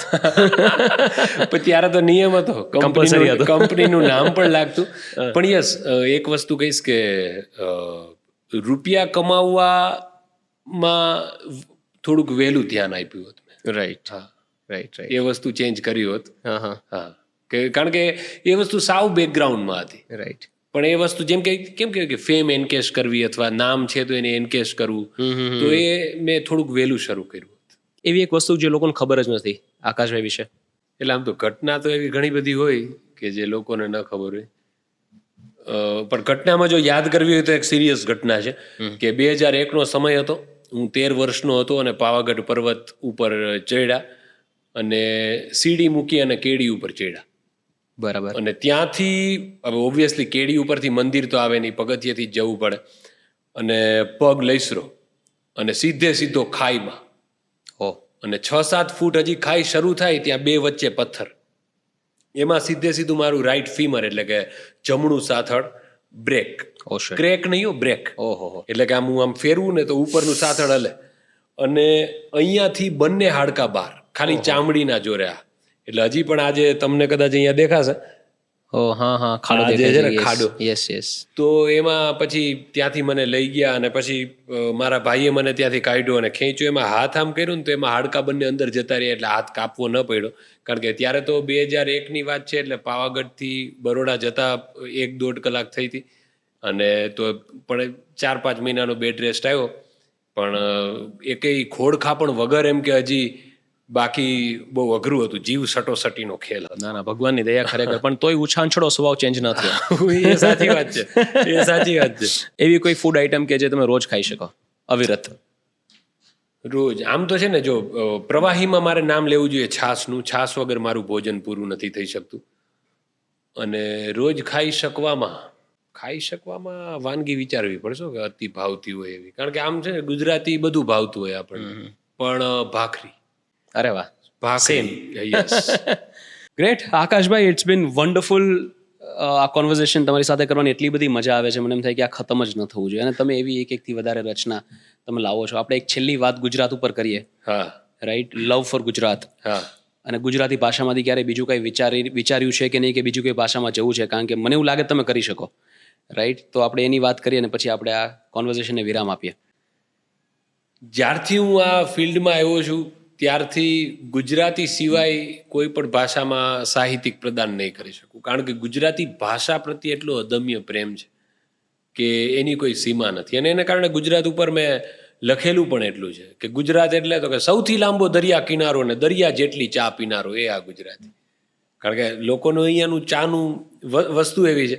અને એટલે જ એક સમયે આવો વિચાર આવેલો કે ભાઈ ગુજરાતમાં છે શું, તો એને આપણે એવી જ રીતે ડીકોડ કરી શકીએ ને કે સિંહની દહાડ, નાળિયેરીના ઝાડ, ગિરનાર પહાડ, સુરતનું જમણ, કચ્છનું રણ, ખાવા પીવા દીવ દમણ, પોરબંદરની ચોપાટી, દરિયાઈ સપાટી, બરોડામાં કમાટી, સીધી સૈયદની જાડી, રિવર ફ્રન્ટની પાડી, સુરતની સાડી, કંડલા બંદર, કચ્છની અંદર, માતાનો મઢ સુંદર, એ લાલ દરવાજાની બજાર, અંજારના ઓજાર, રોકાણમાં સોનું અને શેર બજાર, તાલાળાની કેરી, ગામડાની શેરી, લાલા લેરી, એવા આપણા ગુજરાતી. કે તમે જુઓ કે દુનિયામાં સૌથી ઊંચું સ્ટેચ્યુ અને સૌથી મોટું ક્રિકેટનું ગ્રાઉન્ડ, આખા વિશ્વમાં ગુજરાતી ગરબાનો સાઉન્ડ, એ જામનગરના ઘૂઘરા, સુરતની ઘારી, ભાવનગરના ગાંઠિયા, આખા વિશ્વ પર ભારી. એટલે કહીએ કે અમે મોજે દરિયા ગુજરાતી, ઉર્જાથી ભરપૂર અમે મોજે દરિયા ગુજરાતી. હા હા હા હા, જબરજસ્ત જબરજસ્ત. સુપર. મતલબ બહુ સરસ મજાની રચના છે કે આમાં તમે ગિરનાર પણ કવર કરી લીધું, રિવરફ્રન્ટની પાડી પણ કવર કરી લીધી, ટ્રેડિશન મોડર્ન બધું આમાં કવર થઈ જાય છે. સુપર. આ જ મજા છે યાર તમારી સાથે વાત કરવાની, કે કદાચ આ પોડકાસ્ટ કોઈ પણ ઉંમરની વ્યક્તિ સાંભળશે તો ખરેખર આને એન્જોય કરશે અને ઘણું બધું આમાંથી લઈને જશે. અને થેન્ક યુ સો મચ. આટલી બધી દિલ ખોલીને તમે વાત કરી છે, આટલી બધી સુંદર સુંદર વાતો કરી છે. 5 મિનિટ માટે પણ એવું હોય કે પેચ આ પોડકાસ્ટમાં નહીં હોય કે લોકો બોર થાય. And credit goes to you. Thank you so much. મને અહીંયા તમે આમંત્રિત કર્યો, ખરેખર હું અહોભાવમાં છું ખરેખર. એટલે એમ કે કોઈ વ્યક્તિ તમને બોલાવે કે તમારા વિચારો રજૂ કરો, તો આનાથી મોટી સરાહના કોઈ ન હોઈ શકે. હવે તમે પાછા જાઓ ને તો મને સાથે લઈ જજો, અઠવાડિયા માટે મને રાખજો તમારી સાથે. નહીં, ખરેખર મેં તમને પહેલાં કીધું ને કે ભાઈ તમે મને એઝ એન ઇન્ટર્ન લઈ લેશો તો હું આવી જઈશ. કારણ કે લખતા માણસો, જે લોકો લખી શકે એની પ્રત્યે મને બહુ પ્રેમ છે. અને હેડ્સ ઓફ છે તમે જે લખો. આવા જ લોકોને કારણે કલા જીવી જ છે. અને ઇન્ટર્ન ભરવાની જરૂર નથી. તમે તો ઓલરેડી મને બીજી 4 વસ્તુઓ શીખવાડી શકો એમ છો. કારણ કે તમે મુંબઈ, અમદાવાદ અને આટલી બધી કંપનીઝ, આટલી બધા બ્રાન્ડિંગ, કેટલા બધા ક્ષેત્રે કામ કરો છો. એટલે તમારું યોગદાન છે એ જરાય ભૂલાય એમ નથી. Thank you so much.